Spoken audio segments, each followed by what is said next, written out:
Un viaje por el cine chileno y del mundo, a través de la mirada de la Cineteca Nacional de Chile.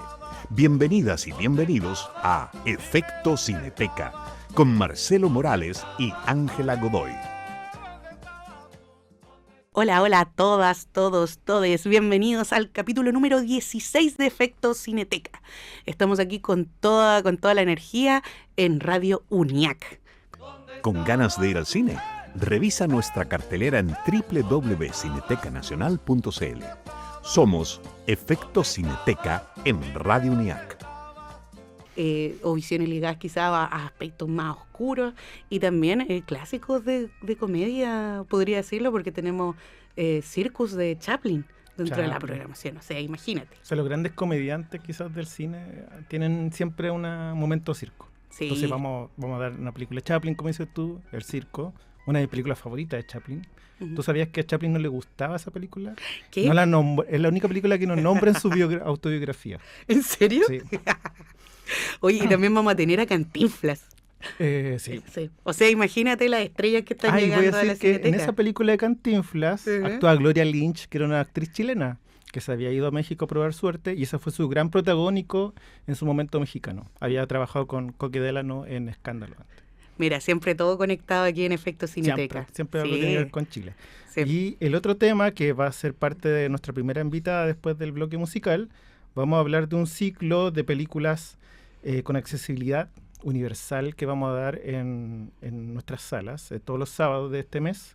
Películas con audiodescripción. Ahí vamos a hablar un poco de los detalles, de lo que implica hacer como modificar la película, por así decir, intervenirla para generar esa accesibilidad, que es muy importante. Hemos hecho varios ciclos en Cineteca. Uh-huh.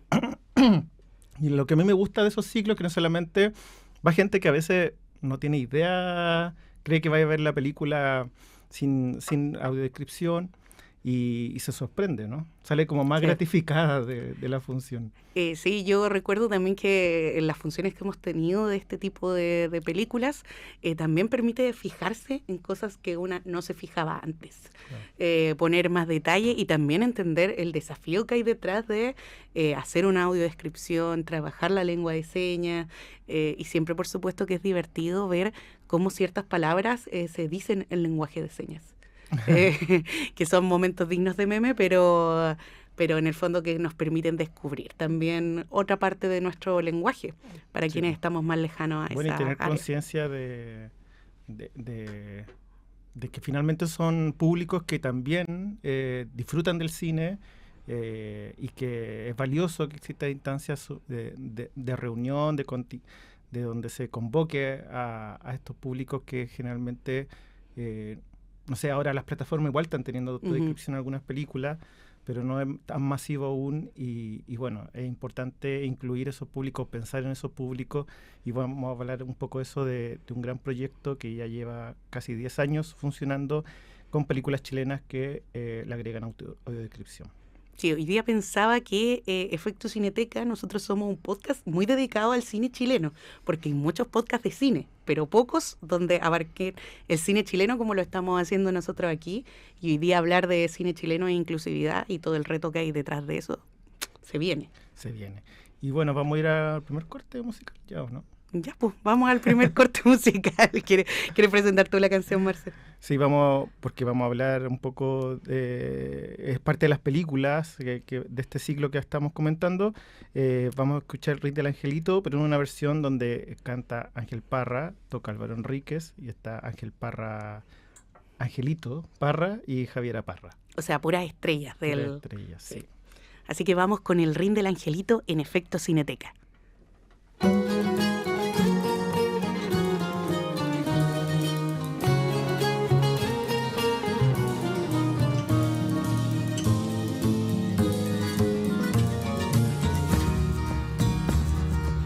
Se va para los cielos ese querido angelito a rogar por sus abuelos, por su padre y hermanito. Cuando se muere la carne, el alma busca su sitio, adentro de una amapola o dentro de un pajarito. La tierra lo está esperando con su corazón abierto, por eso es que el angelito parece que está despierto. Cuando se muere la carne, el alma busca su centro, en el brillo de una rosa o de un pececito nuevo.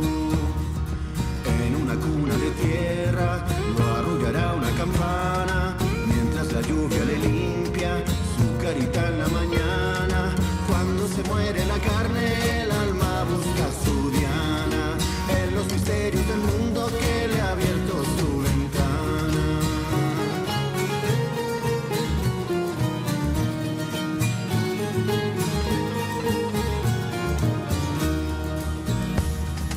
Las mariposas alegres de ver al bello angelito alrededor de su cuna le caminan despacito. Cuando se muere la carne, el alma va derechito a saludar a la luna y de paso al lucerito. ¿A dónde se fue su gracia? ¿Dónde se fue su dulzura? Porque se cae su cuerpo como la fruta madura. Cuando se muere la carne, el alma busca en la altura la explicación de su vida cortada con tal premura, la explicación de su muerte prisionera en una tumba. Cuando se muere la carne, el alma se queda oscura. Cuando se muere la carne, el alma busca en la altura la explicación de su vida cortada con tal premura, la explicación de su muerte prisionera en una tumba, la explicación de su vida cortada con tal premura. Cuando se muere la carne, el alma busca en la altura la explicación de su muerte. ¿Con ganas de ir al cine? Revisa nuestra cartelera en www.cinetecanacional.cl. Somos Efecto Cineteca en Radio UNIAC. Estamos de vuelta en Efecto Cineteca en Radio UNIAC. Aquí yo mejorando todos los días. Todos los días. Aprendiendo de los errores. Sí, aprendiendo los errores, como el podcast de... Ya, no voy a entrar en farándula. No voy a entrar, me callo mejor. Oye, entramos en materia mejor. Sí, no, hablemos de cosas culturales y profundas. Vamos a presentar a nuestra invitada de hoy, que es Soledad Silva, que es productora audiovisual de películas con accesibilidad audiovisual, que nos corrigió. Corrigen a todos los que quiera, Sole, es parte de... Así, sí. Porque además hay muchas cosas que aprender al respecto y creo que es importante los conceptos usados correctamente. Bueno, muchas gracias, Sole, por estar acá. No, gracias a ustedes por este espacio que creo que es muy importante darle visibilidad, ¿no? Así que sobre todo ustedes aquí que en esta universidad tienen la carrera de comunicación audiovisual y periodismo, y creo que es importantísimo para todas las generaciones que están en la industria iniciándose, que sepan que esto existe y que es importante y que es un derecho. Oye, hablábamos como que ya tienes toda una trayectoria tú a cargo de proyectos que hace 9 años están agregando accesibilidad audiovisual a muchas películas chilenas, películas contemporáneas además en general, y bueno, es con unos box set muy lindos además, donde vienen estas compilaciones como de 3 películas generalmente compiladas y que se distribuyen en distintos centros, institutos, se exhiben además, y bueno, y son parte de esto lo hemos exhibido también en Cineteca. Uh-huh. La primera pregunta es como bien básica, como ¿por qué nace esta intención tuya, bueno, en un momento a través de la productora Almada Media, de trabajar de esta forma estas películas, de generar esta accesibilidad? Mira, yo tengo una cercanía desde mi época de colegio a un compañero que era Mario, que era ciego, él y su hermano también, los dos estaban en mi colegio, y para mí era una naturalidad, ¿ya? Al pasar de los años, yo siempre trabajé en lo que es investigación y producción de cine documental, y me di cuenta que se había hecho una colección de cine con la Cineteca y Chile Actores, donde había cine ficción adaptado, que son películas clásicas del cine chileno, entre ellas El Chacal, La Frontera, etcétera, y sentía que había un debe al cine documental en el que yo me desarrollaba, ¿ya? Entonces, en un minuto salió una base dentro del Fondo Audiovisual, una línea nueva que se llama Distribución de Cine para Personas en Situación de Discapacidad Sensorial. Y encontré que era el momento, que era importante, y llamé a una colega, la Paula Taloni, le propuse que hiciéramos este proyecto, que empezáramos a investigar, y bueno, hicimos una postulación, haciendo mucha vinculación, porque aquí es importante vincularse. Comenzamos con con Senadi Metropolitano, Senadi Nacional, pero seguimos después con las fundaciones, que creo que eran las personas más importantes, entonces era como trabajar con ellos y no para ellos, ¿no? Que eso encontramos siempre que era fundamental. Y bueno, ese año ganamos ese fondo y después ganamos el siguiente. Bueno, fueron 6 años seguidos que pudimos poner como al día en algo, aunque sea una punta de iceberg, al cine documental. Y bueno, nuestros colegas más cercanos eran los directores de cine documental, entonces no era difícil. En la misma oficina donde yo trabajaba en Errante estaba la Maite Alberdi, y yo, Maite, préstame la 11, pero obvio que sí. La Paula Taloni era la productora ejecutiva de Quilapayún, entonces empezamos a crear estas colecciones que las bases decían que tenía que ser en formato DVD o Blu-ray, ¿ya? Entonces elegimos el DVD, que era mucho más amplio, porque sabíamos que gente en Putre podía tener un computador con DVD para poder verlo, y de hecho lo tienen hasta. Hay muy poca conectividad, hay muy poca, no creemos, o sea, en Talca, la Asociación de Ciegos de Talca no tiene conectividad, y estamos a 2 horas y media de Santiago, ¿no? Como que uno se pone muy en el centro de que todos tienen internet, un buen acceso a un no es una realidad país, no. ya, o sea, es importante que se sepa, y tampoco se sabe que existen películas accesibles. Por eso, como tú bien lo decías, Marcelo, recién en las presentaciones que ustedes han hecho, que va a todo tipo de público, tratamos de hacer siempre una vinculación, que es lo más difícil, ¿ya? Pero se logra porque existe Radio a la Mano, que es de personas ciegas para ciegos, y allá siempre nos va a ver en un espacio, etcétera. Entonces ha sido súper importante que otras personas también sientan, y después los conversatorios te dicen eso, que a ellos no les molestó. ¿Por qué? Porque seguimos unas normas, ¿ah? Esto no es que nosotros dijimos cómo tenía que hacerse, mucho menos, sino que empezamos a investigar las normas españolas, y por esa razón investigamos quién era el padre de la accesibilidad en España, y lo contactamos a Antonio Vázquez y lo trajimos, y por eso hicimos en el 2018 el primer seminario de accesibilidad audiovisual en Chile. Lo hicimos con el apoyo de la Corfo, también con el Fondo Audiovisual en formación, y ahí capacitamos a 30 colegas cineastas. Y bueno, de ahí para adelante siempre ha sido nuestro norte, no solamente en adaptar películas, sino que investigar este tema, que es fundamental, ¿ya? Sole, cuando hablamos de adaptar las películas, ¿a qué herramientas nos referimos en específico? ¿Con qué se va a topar la gente que vaya a las funciones de estos documentales adaptados? Expliquémosle a la gente que nunca ha visto o no. Exactamente. Mira, adaptar una película significa aplicar la tecnología para provocar esa integración, ¿ya? Entonces existe la audiodescripción, que va directamente para las personas ciegas o baja visión, o adultos mayores también que van perdiendo sus capacidades.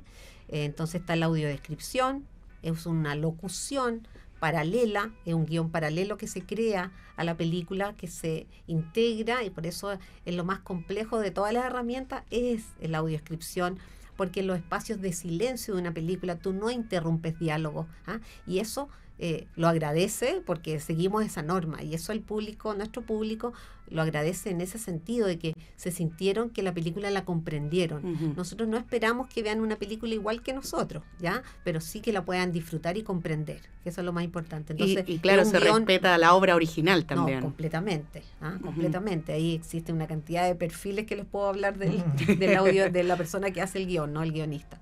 Están los subtítulos descriptivos, que son todos los sonidos que uno no ve en la pantalla del cuadro de la película, aplausos, lluvia, etcétera.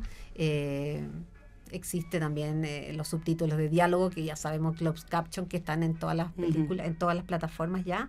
Y también está la lengua de señas, que también para nosotros es muy importante, porque es fundamental para la comunidad sorda que exista la lengua de señas, que es su lengua nativa, ¿ya? Entonces hay personas que solamente hablan en lengua de señas, se comunican a través de la lengua de señas, ¿ah? Y no tienen una capacidad lectora porque no tuvieron esa educación. Entonces nosotros trabajamos estas 4 herramientas de accesibilidad.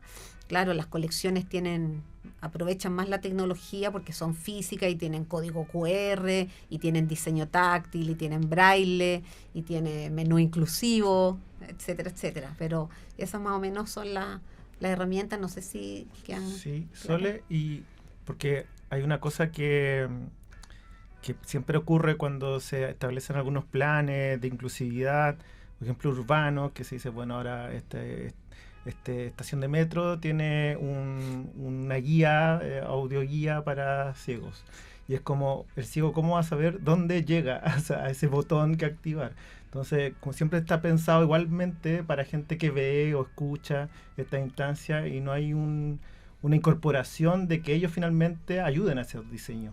Entonces, quería preguntarte en ese sentido, ¿cómo trabajan ustedes en investigar, en trabajar las películas? Porque obviamente no lo hacen bajo su criterio de persona oyente y que ven, sino que incorporan a gente ciega. No, claro. O sea, la vinculación y la validación de una película para nosotros es fundamental. Ya, independientemente que tú hagas un guión y que después de ese proceso de ese guión venga un chequeo de un guión de una persona que no realizó el guión, o sea que hay una segunda mirada de la película, y esa película se le muestra. Por eso trabajamos con personas tanto de las 2 comunidades, tanto sordas y personas ciegas. Hay un diálogo, ¿no? De ¿qué quisieron decir en esta parte? O sea, es muy importante porque uno puede cometer errores, sí. Así como al inicio cuando se comenzó, esto fue en el año, estamos hablando del año 84, ¿eh? La primera persona que se le ocurrió en Estados Unidos decir audiovisión, y después ya estamos hablando del 2005 son las normas españolas. Entonces si tú antes decías hay una persona sonríe, bueno, pero está sonriendo de forma irónica, estás haciendo una sonrisa de qué tipo. Entonces ahí empezaron a agregarse los adjetivos, ya solamente. Entonces es la integración de todo eso, y es fundamental que haya una validación. En el caso de nosotros trabajamos mucho con Diana Becker, ella es una artista visual que es seca para los subtítulos, y me dice, esa palabra no la pueden usar porque los sordos no la van a entender, ¿ya? Que para nosotros puede ser muy común usarla, pero no es así. Entonces por eso es tan importante validar nuestros trabajos, ¿ya?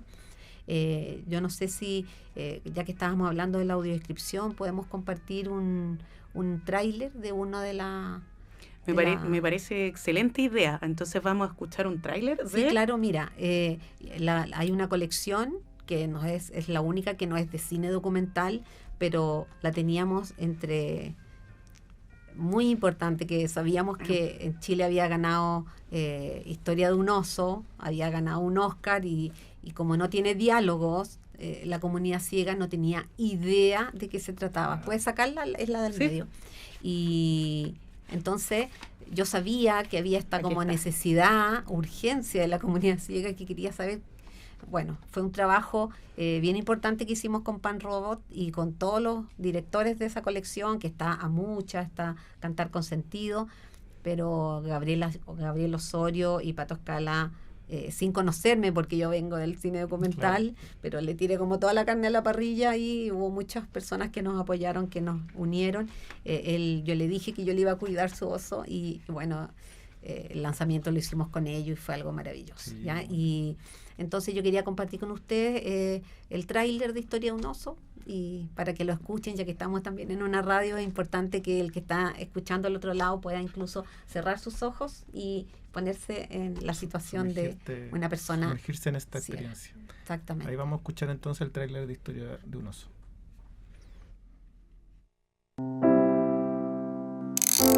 Un oso gira la llave de una caja llena de engranajes que accionan un xilófono metálico.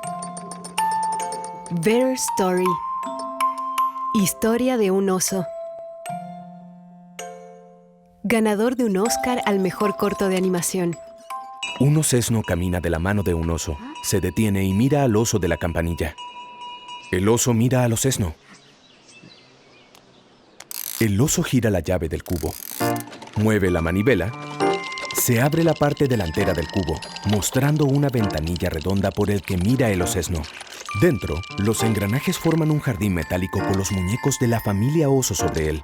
La osa abraza al osesno, se coloca ante una cámara y les toma una foto. En el circo, el oso se sube a la bici que hay sobre una plataforma elevada. Hay un riel cortado abajo delante de varios animales. Pedalea con fuerza. El riel abajo se eleva y el oso sale expulsado hacia arriba agarrado a su bici.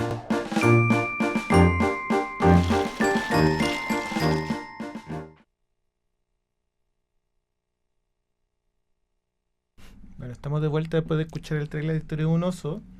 Nos hablaba Sole también de, bueno, hay un audio de experiencia que vamos a ver si podemos después editarlo, de algunas impresiones de niños que vieron Historia de un oso. Nosotros estamos, uno de nuestros lugares con que siempre hemos estado apoyados por ello es la Fundación Luz, y a través del Colegio Santa Lucía les presentamos, elegimos 10 niñitos para que vieran Historia de un oso y qué pasaba con ellos, y los testimonios son...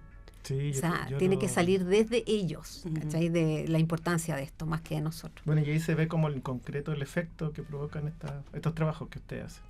Sí, y siempre nosotros hablamos acerca de acercar el cine chileno a las audiencias, y creo que esta es una forma bien interesante también de llegar a audiencias que lamentablemente las y los realizadores, yo creo que más que por desconocimiento y también por la ausencia de recursos, es difícil plantearse llegar a estas comunidades. Quería saber ahí ¿cuál crees tú que es el desafío, por ejemplo, para...? Tenemos grandes desafíos. Mira, cada vez que mostramos una película, nos pasó con la última que mostramos, que fue Jepe, y con Margot Loyola, realmente el mismo director dijo, yo estuve 6 meses montando esa película y lo que ustedes dicen en esa audiodescripción yo no lo había visto.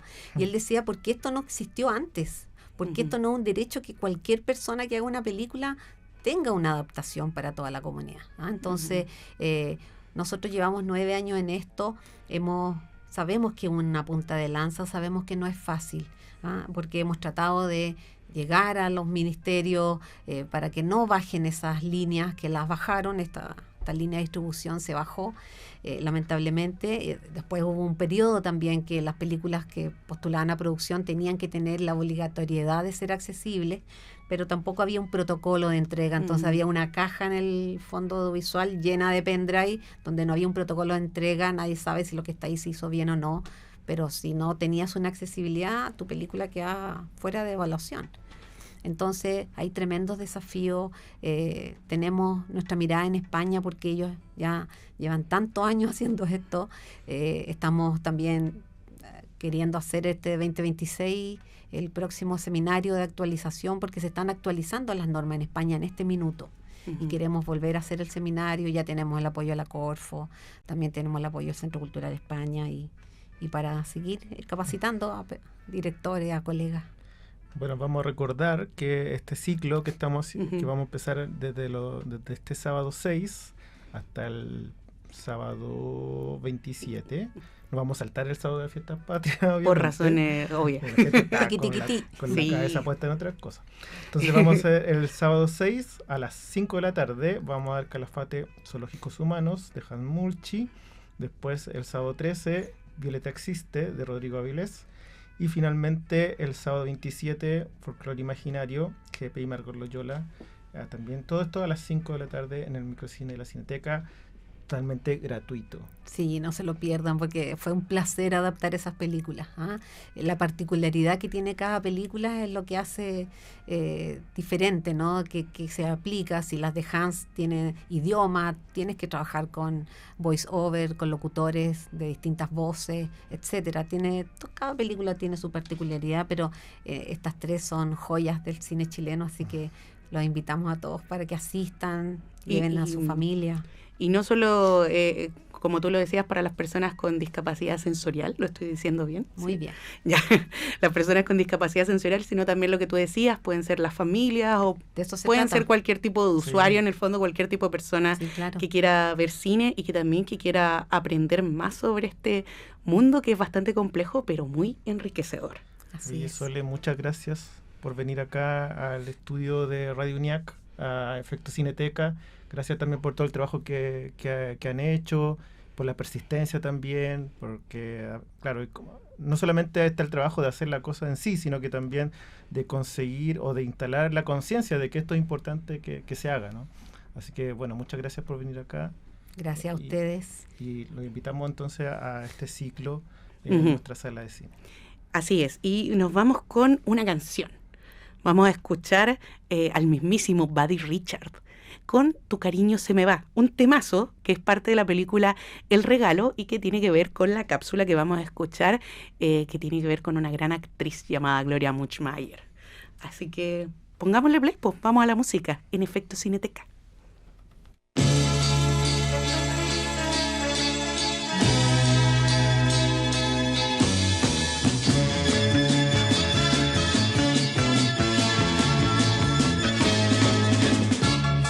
Tu cariño se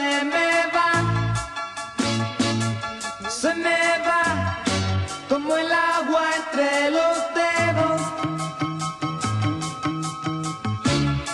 y no lo puedo evitar, a pesar que de pena yo me muero.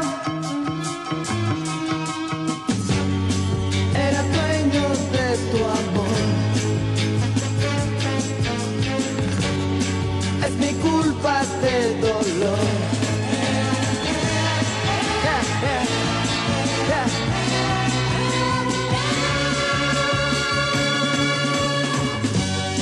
No me quites este amor, reconozco mi error, se me parte el corazón.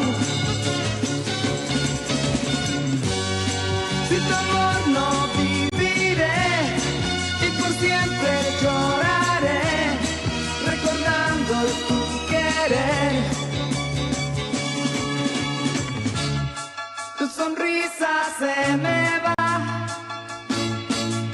ya no está, aunque trato de buscarla. Era dueño de tu amor. Es mi culpa este dolor.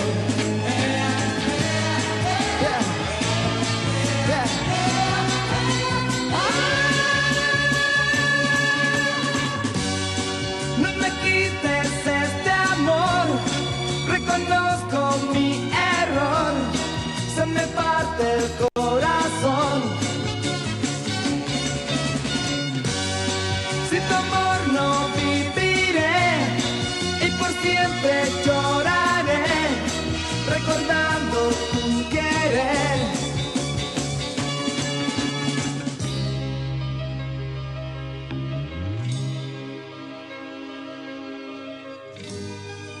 Tu cariño se me va,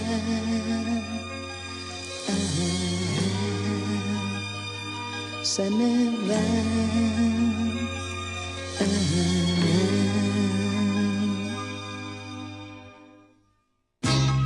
Tu cariño se me va, como el agua entre los dedos, y no lo puedo evitar,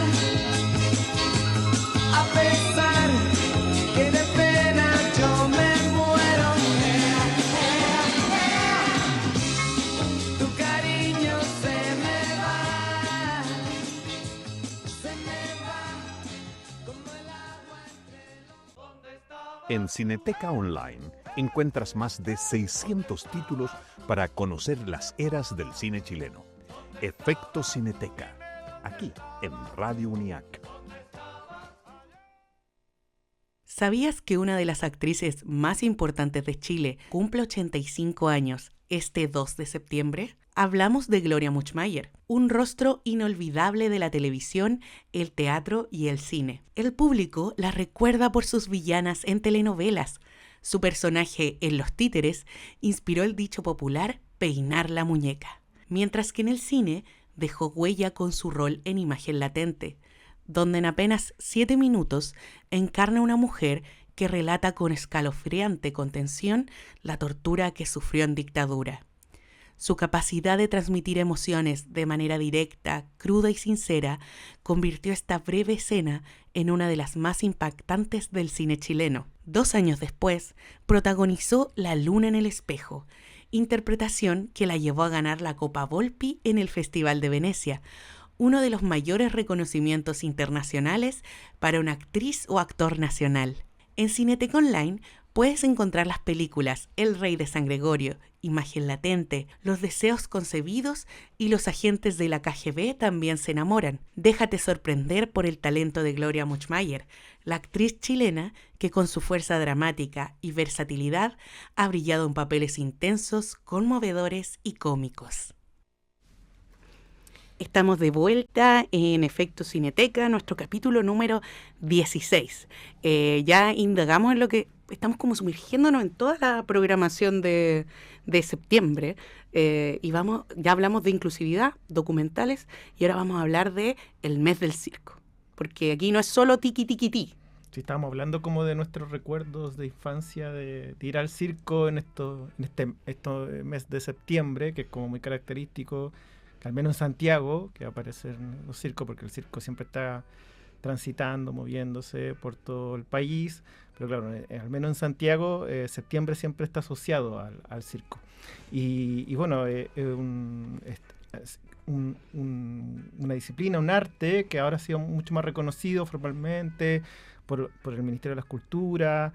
Hay fondos asociados también al circo, a su memoria, y bueno, por eso queremos hablar también con nuestro invitado, que es el director y fundador del Museo del Circo Nacional, Bruno Caprario. Muchas gracias por estar acá. No, muchas gracias a ustedes por la invitación.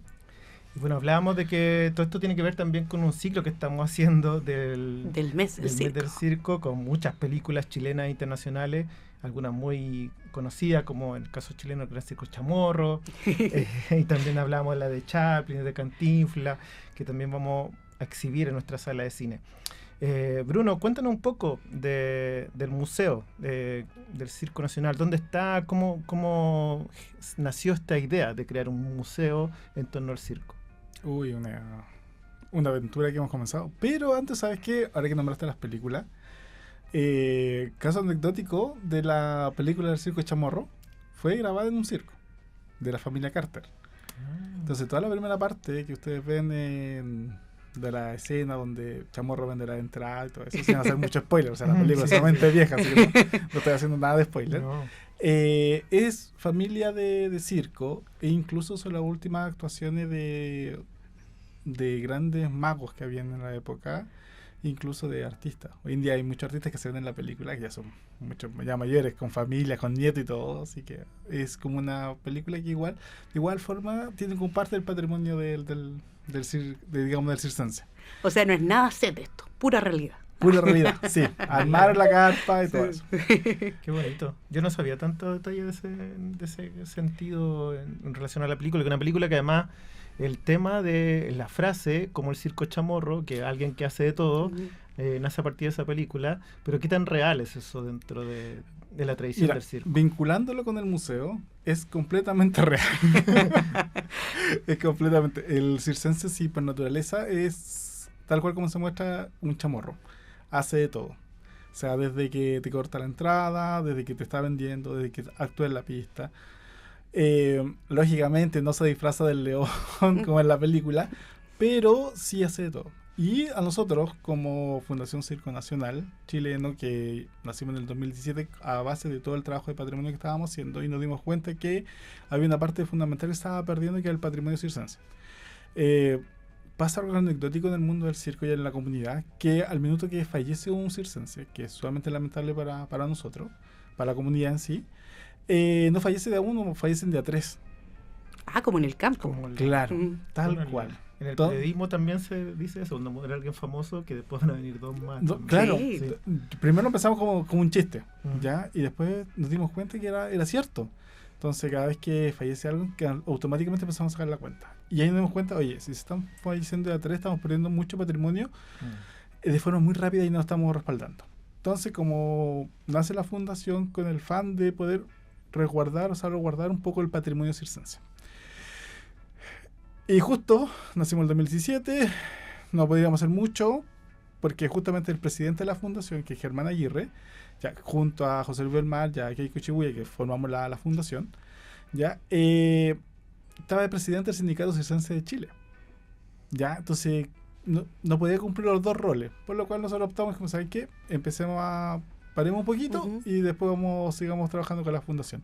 En eso comenzamos a trabajar con lo de patrimonio y un montón de otras cosas más. Cayó pandemia. Cayó pandemia. Santa pandemia para nosotros en sí. Ya, pero la gracia de que cayó la pandemia es que nos hizo un poco replantear para dónde iba la fundación. Y en eso empezamos a hacer mucho trabajo más de investigación. Germán deja de ser presidente del sindicato porque hubo reelecciones. Y en eso, por aquí y por allá, empezamos como a soñar un poco en hacer un centro patrimonial circense, dándonos cuenta que nos faltaba un lugar donde resguardar y donde presentar o difundir la cultura circense. Y sin todavía pensar en museo, solamente un espacio donde guardar e investigar. Yo siempre pensé como un centro de investigación circense. Y fuimos a Biennacionales, ya. Al igual que en la película Circo de Chamorro, haciendo conexión con nada, con un par de ideas, un par de dibujos, y convencimos a Bienes Nacionales, y Bienes Nacionales dijeron, ¿saben qué? Tenemos un espacio, ya, no para lo que quieran hacer ustedes, pero un espacio más pequeñito. Y nos pasan y en ese minuto nos dicen dónde es, nos dicen solamente que es la parte donde está ubicada la FOGI. Y cuando llegamos, nos dimos cuenta que era la Casa Amarilla. Claro, los más mayores cachamos al tiro que la Casa Amarilla era un centro cultural muy importante, ¿ya? Pero ya no era Casa Amarilla, sino era Casa Blanca. Para FOGI la pintó completa. Cuando ingresamos, que era solamente oficina, el Germán dice, Bruno, hay que hacer un museo. Y yo dije, ¿cómo rayos vamos a hacer un museo? Ya tenía un par de estudios de patrimonio, de museología y todo eso, pero igual, pues, no sabíamos en qué mundo nos estábamos metiendo. Y empezamos a hacer un museo de la nada, completamente de la nada, y al igual que el Circo de Chamorro, desde cero. O sea, empezamos a pintar el lugar, empezamos a hacer las colecciones, empezamos a hablar con la comunidad para decirle, convencerlos, préstenos sus trajes o facilítenos sus fotos para poder exponerlas y difundir. Sí, porque a mí me quedaba la duda acerca de cómo hay un museo del circo, si al menos en mi cabeza el circo es como un espacio nómade, como que se está moviendo, se está trasladando, no es como un espacio quieto en el tiempo. Entonces, ¿cómo lo transformaron eso en un museo? ¿O cómo transforman lo que tú me dices del arte circense en este patrimonio más visible? Que yo creo que es algo que también a nosotros nos pasa como en el desafío del cine también, de entender el cine como patrimonio. Sí, ha sido una tarea dura. Primero en comprender nosotros qué valor tiene el patrimonio circense, ¿ya? Cuando uno le pregunta al de circo cuál es tu patrimonio, él dice mi casa, mi casa rodante, mi acto y X cosas, nada más, ¿ya? ¿Qué patrimonio le dejas a tus hijos? Mi enseñanza de circense al resto. Cuando empezamos a estudiar todo lo que era el PCI, nos dimos cuenta que todo lo que hacía el circense era forma de un patrimonio, tanto su acto, ya, tanto sus ritos, tanto su forma de hacer las cosas. Y eso fue como, veamos, cómo ir capturándolo, cómo ir guardándolo, salvaguardando. Cuando le explicamos a los de circo que vamos a hacer un museo, nos quedaron mirando como, otro más, que viene con la idea. Lo bueno es que tengo que ser sincero, no somos el primer museo en Sudamérica, tampoco somos el primer museo aquí en Chile de circo, pero sí somos el primer museo, digamos, circense que está vinculado más a la antropología. Nos dimos cuenta que no es solamente exhibir cosas, sino es presentar la vida circense, enseñar lo que es el circo y cómo es una comunidad. Bajo ese paraguas, la gente del circo dijeron, ya saben que ahí tienen otras cosas. Y es muy bonito porque cada día que pasa va la comunidad, ya van los, digamos, yo le digo los mayores, a entregarnos sus cosas. Entonces me dicen, Brunito, toma, le traje esta foto. O Brunito, toma, le traje este afiche. Claro, no tan solo porque son sumamente cerrados, porque como son transhumantes, ellos, su comunidad o sus cosas son de ellos. Entonces cuando ya recién te las entregan, no te están entregando una foto ni un afiche, te están entregando ya parte de ellos. Y ahí cuando nos dimos cuenta que teníamos que tomar un respeto muy grande por lo que nos estaban entregando. Suerte que como somos de circo, es más fácil que nos entreguen las cosas. Pero a uno que es de fuera de circo, cuesta mucho más que le entreguen un bien preciado como una simple foto.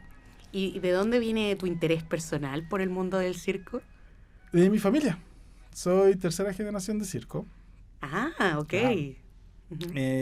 Por parte de mi abuela, la línea de circo. Mi abuela era aerolista, hacía acto aéreo.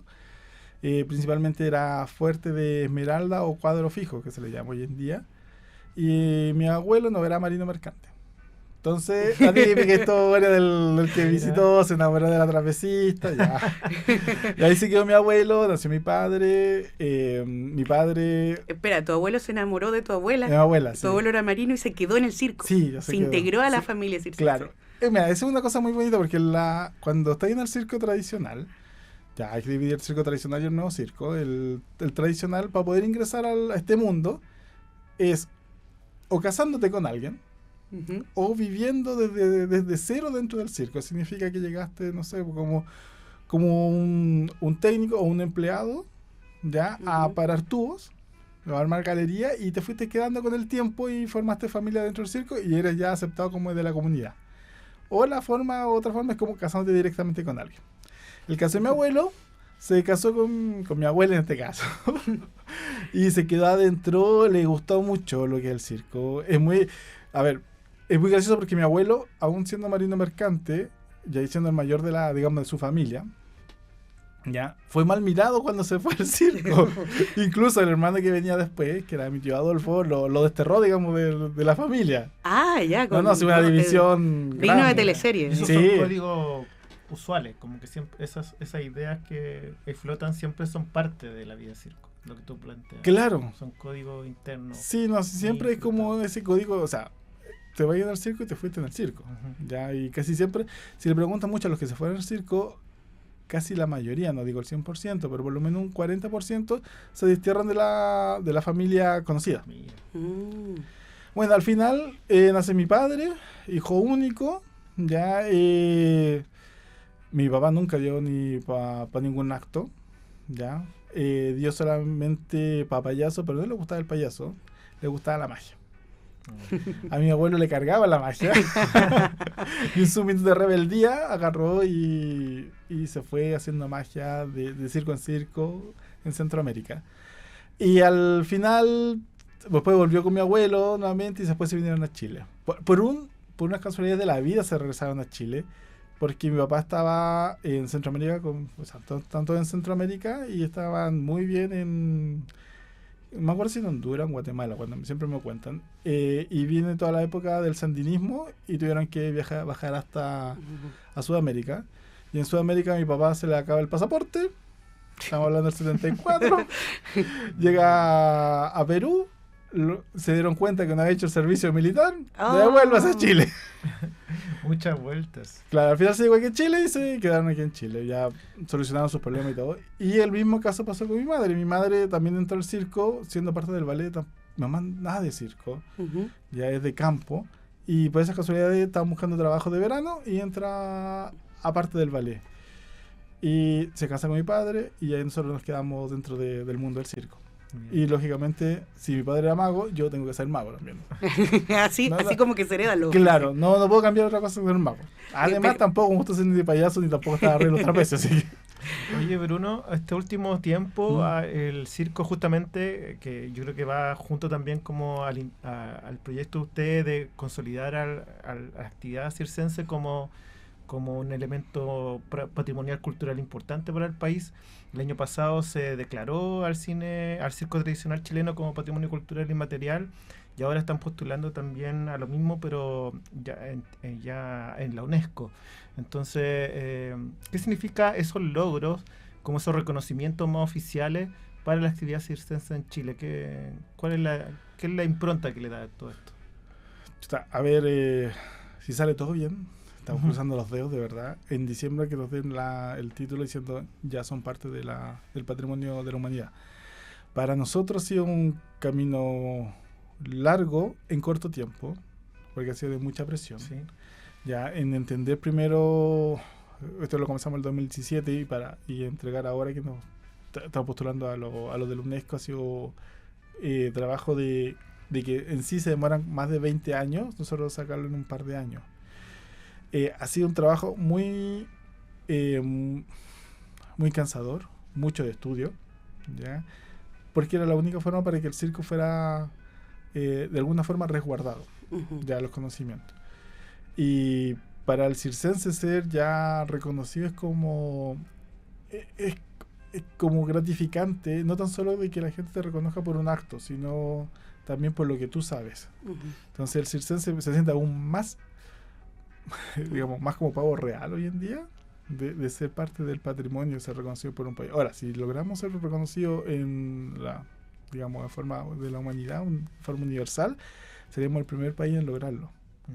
Antes que Europa.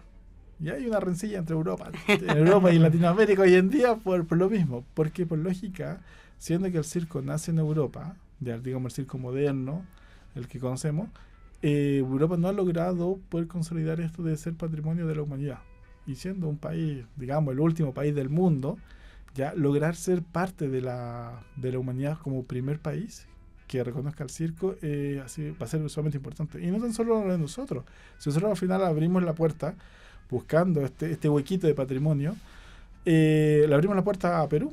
Perú hoy en día también ya es reconocido como parte del PCI en su país. México está trabajando ya en todo ese trabajo de PCI. Cuando decimos PCI, Patrimonio Cultural Inmaterial. Ahí, para para todo el público. Se me olvidó eso. Claro, PCI, Patrimonio Cultural Inmaterial. Pero sí, hemos sido quien ha abierto las puertas y hemos estado trabajando duramente en que logran entender todos los países que no tan solo la actividad circense es lo que está en la pista, sino es toda la comunidad y todos los saberes que están alrededor de este mundo del circo. Bueno, Bruno, vamos a ir cerrando el bloque. Agradecemos mucho tu presencia acá. Y por todo lo que aprendí mucho del circo. Hablando y hay que decir que pocas personas saben cosas del cine que Marcelo Morales no sabe. Entonces, hoy día le diste un dato que yo dije, wow. No, estoy sorprendidísimo. Nunca había visto sorprendido a Marcelo. De hecho, yo escribí un libro de José Bor y no tenía idea, no había ahondado tanto en el tema de lo que aparece realmente en el circo, que eran artistas circenses reales que aparecen en el circo. Por supuesto. Ahora, si el protagonista, volviendo a Chamorro, el protagonista la película, Eugenio Retes, fue uno de los, digamos, de los pilares del Teatro Balmaceda. ¿Ya? Ahora, ¿por qué el nombre del Teatro Balmaceda? Porque el Teatro Balmaceda fue administrado por el señor Enrique Venturino en 1935, quien después, con el tiempo, después de hacer su monopolio de teatro, que tuvo 4 teatros, ya tuvo el administración del Teatro Caupolicán, que al final lo compró, donde se formó el Circo de la Águila Humana y un montón de cosas más. Bermejo, que era el personaje del Eugenio Rete, sí. A los años después sacó un circo, que era el Circo de Bermejo, que estaba que se realizaba en el Teatro Politeama, una temporada de septiembre. Teatro Politeama, que hoy en día es Víctor Jara, que antiguamente era el Teatro de Chile. Oye, me encanta ir como haciendo los nexos, así como el meme de la persona uniendo las cosas, y también darse cuenta de que esos espacios que hoy día conocemos con algunos nombres, tenían otros nombres antes, tenían otra historia. Bueno, y también es lindo pensar cómo se vincula lo popular a través de estas distintas disciplinas, ¿no? El circo, el teatro popular, el cine, con estas ambiciones populares. Siento que el capítulo de hoy ha estado súper educativo. Sí, hemos aprendido un montón. Sí, con Sol y ahora con Bruno. Muchas gracias, Bruno. Y bueno, recordamos este ciclo que vamos a tener durante todo el mes con películas asociadas a temáticas circense, como grandes clásicos del cine como Freaks, el circo de Chaplin, el circo de Cantinflas, que se llaman igual. Sí, lo complejo de este ciclo es que muchas se llaman circo, ¿cachai? Como, Sí. entonces, bueno, Obviamente que el circo Chamorro de José Bor. que va a ser el viernes 12. Sí. El Gran Circo Chamorro, Y- para que la vayan a ver en la sala grande, Sí, la versión restaurada. Y vamos a dar Circo Orlando Louvre, una película que se ha visto muy poco, El Gran Circo Pobre de Timoteo de Lorena Yaquino. Bueno, porque aquí hay muchos. para todos los circos. Para todos. Para todos los circos. Todos los géneros y tipos de película en este ciclo del circo. Hay una que con el tiempo ojalá que la pongan o puedan exhibirla, es el primer circo en Rapa Nui, es un documental. ¿Y dónde está? No. ¿Dónde está nosotros? Lo Por hizo favor. Oscar. Se hizo el 2013, la hizo Francisco Bermejo. Y hay- El director de El Otro también. él, sí. claro. Ya, pero entonces tenemos que ir en búsqueda de Francisco Bermejo y que deje las copias Circo en en la Isla de Cineteca. Pascua, sí, es verdad. Ujú, Sí. sí. Ya. Así que será Sí. llegar a telefonazo. Gracias, Bruno. Gracias, Y Bruno. vamos a ir a un corte musical con una canción que aparece en el Gran Circo Chamorro, que es de Xiomara Alfaro, esta actriz caribeña que aparece cantando Atrácale el bote, una canción compuesta por José Bor, que fue muy popular en otros países. Así que vamos a escuchar ese tema. En efecto, Cineteca.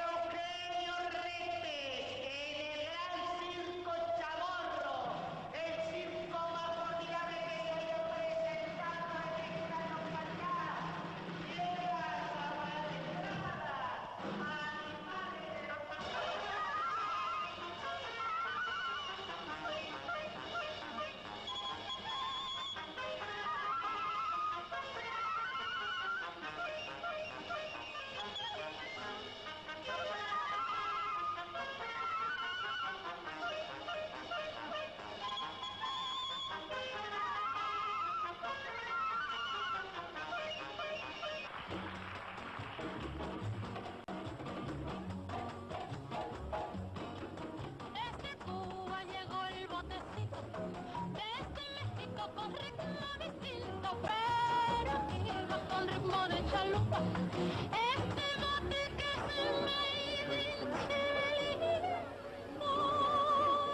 atrácale el bote, mijito, qué sabroso, y qué rico. Atrácale el bote, mijito, este bote que es puro chilenito.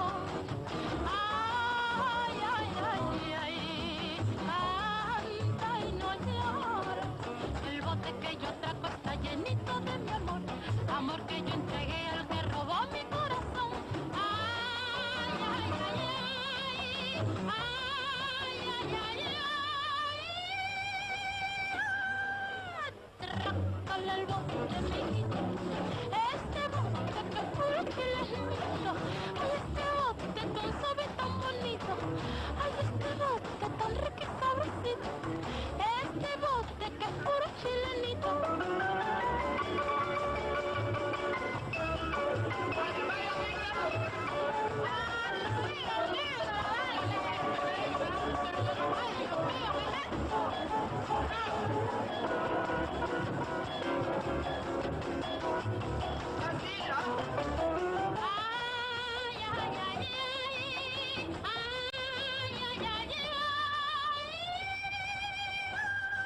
Atrácale el bote, mijito, este bote que es puro chilenito. Ay, este bote tan rico y suavecito.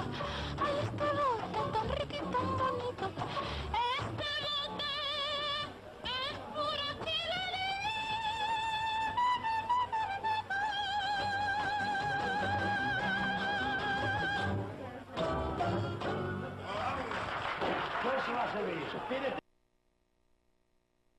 ¿Con ganas de ir al cine? Revisa nuestra cartelera en www.cinetecanacional.cl. Somos Efecto Cineteca en Radio UNIAC. Estamos de vuelta en Efecto Cineteca, un capítulo que hemos aprendido un montón, estábamos hablando de eso. Sí, aleccionados completamente. Impactante. Y encima Bruno nos dejó este libro increíble, Entre Carpa y Olvido, historia sobre Enrique Venturino, que fue uno de los fundadores del circo chileno. del cual nos comentó recién en su vínculo con Eugenio Retes. Oye, y me da mucha risa porque estaba solo hojeando y encontré a Eugenio Retes aquí. Mira, ahí está. solo hojeando a Eugenio Retes como Juan Verdejo, tomado de la revista Es Grande en 1941. Así que de verdad ha estado muy interesante hablar de lo que es el mes del circo, que se celebra en septiembre, en este contexto como de fiestas patrias. Sí. Y de estos espacios llenos de cultura, de patrimonio inmaterial, que yo creo que es siempre el desafío de poder recordar que esos conocimientos, esos artes no se pierdan. Claro, esa cultura popular finalmente, que Ujú. penetra en nuestras conciencias, y eso lo hace patrimonial, que forma parte de nuestra identidad, de nuestra forma de pensar, de imaginar Chile. Así que y el cine obviamente también contribuye a esos procesos, y por eso hacemos lo que hacemos. Ah, qué profundo, ya. Me puse poeta. Sí, Oye, bueno, esta semana tenemos, para que se preparen, por ejemplo, mañana pueden ver El tambor de hojalata, esta película que es inquietantemente fascinante. Una película que cuando yo vi salí un poco mal, pero pero mal de lo impactado. un clásico además del Ujú. cine europeo, alemán, Ujú. todo un reflejo de la Alemania de posguerra. También van a poder ver La chica del puente de Patrice Leconte el viernes, y bueno, lo que habíamos hablado del sábado, estos documentales con accesibilidad audiovisual, Calafate Zoológico Humanos y Circus de Charles Chaplin. Como dije yo, la película que Chaplin no le gustaba. ¿Sabes por qué? ¿Por qué? Porque lo pasó muy mal haciéndola. Ah, pero Se- tiene toda su razón de ser. Porque se entonces. quemó la carpa del circo cuando la estaba haciendo. Entonces No. tuvo que hacer como casi de nuevo todo. Gastó mucha plata. Ah, ya. y lo Yo pasó pensé muy que mal. había como un accidente involucrado más personal. Y entonces El dinero. quedó muy traumado, y bueno, tenía todo un conflicto ahí judicial con una persona que la estaba ahí denunciando, una mujer, fue un lío de falda. Fue todo un periodo complejo para Chaplin, pero una de mis películas favoritas. Tengo los mejores sketches de la historia del cine, están incluidos ahí en el circo de Chaplin. Imagínate también disfrutar esta película en nuestra sala de cine, Además, que se ve sí, ahí a todo a todo chancho. Por favor, vean esa secuencia con los monos. Notable, es increíble. Yo no sé cómo lo hizo, pero es demasiado graciosa esa escena. Se la muestro a mi hija a veces. ¿En Para que serio? vea, mira, hija. Mira, esto es arte, esto es cine, esto es cine. Esto no es inteligencia artificial, es todo real. Oye, y dentro de la próxima semana vamos a seguir presentando lo que es el mes del circo. Se vienen funciones, por ejemplo, también de Dumbo, un gran clásico, la versión de 1941, lo voy a decir así. Sí, no, Sí. además una película también sufrida también. Tiene Sí, su- yo siempre me cuestiono si estaba bien verla cuando uno era chico o no, Dumbo. Pero pasaban muchas cosas emocionalmente Así nos con esa formaba. película. Hoy vamos a hablar también, para ir cerrando, es que vamos a tener una función especial bien importante el martes 9, que lo vamos a decir Ah, porque no cierto, alcanzamos a tener sí. el programa antes de esa Ujú. función, que es una función especial de películas que encontramos en Cineteca en estos últimos 2 años, que fueron producidas por una productora que la Central Única de Trabajadores, la CUT, había levantado para producir películas con las temáticas obreras. De hecho, son películas que actuaban obreros. Vamos a dar una que se llama ¿Crees tú que yo pueda?, donde se ambientan en 2 fábricas chilenas, en FENSA y una empresa textil, y actúan los mismos trabajadores. Una película bien notable, y ya la estaba revisando y quedé muy impresionado. Vamos a dar Encuentro también, y El Desafío. Y vamos a tener un foro con gente que trabajó en esas películas, que la ayudó a producir. Que yo creo que es bien importante ahí para poder como ver todo este panorama de producción de las películas y lo que pasó en su realización. Y con eso vamos a ir cerrando este capítulo. Así nomás. Sí, un capítulo lleno de educación, aprendimos sobre inclusividad y sobre el circo, y por primera vez, Marcelo, por primera vez en todo Efecto Cineteca, no nos están No cortando. nos dijeron nada. No nos dijeron nada, Sí. increíble. Así que muchas gracias por escucharnos. Recuerden que toda la programación de la Cineteca está en cinetecanacional.cl. Pueden reservar sus tickets. Si reserva su ticket, vaya a la función, no ve que le quita el cupo a otra persona. Y eso, y bueno, siga revisando nuestras redes que vamos a estar publicando sobre las funciones y los contenidos que también son parte de este programa. Sí, bueno, los invitamos para nuestro próximo programa y para seguir siempre siguiéndonos en nuestras redes, en cinetecanacional.cl, etcétera, etcétera. Así que muchas gracias por escucharnos y vernos. Nos vemos en el próximo capítulo. Esto fue Efecto Cineteca. Nos encontramos el próximo miércoles aquí, donde el cine se escucha. Puedes revivir este capítulo en YouTube, Spotify y radiouniac.cl.